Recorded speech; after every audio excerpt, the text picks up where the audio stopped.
আসসালামু আলাইকুম ওরহমতুল্লাহি ওবারাকাতুহু।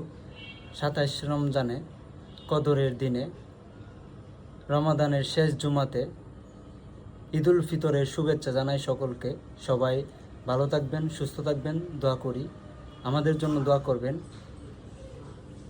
আমার প্রিয় ছোট ভাই, আল্লাহর কাছে একটি প্রার্থনা করব আমরা সবাই মিলে, আপনারা শুনুন।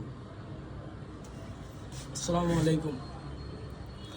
আল্লাহ ও গো আল্লাহ, ক্ষমা করে দাও, মাফ করে দাও, ক্ষমা করে দাও, মাফ করে দাও। যতদিন এই জীবন বিনা বাঁচিবে,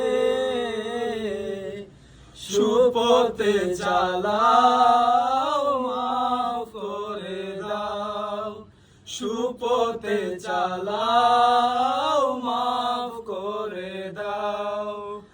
আল্লাহ ও গো আল্লাহ, ক্ষমা করে দাও।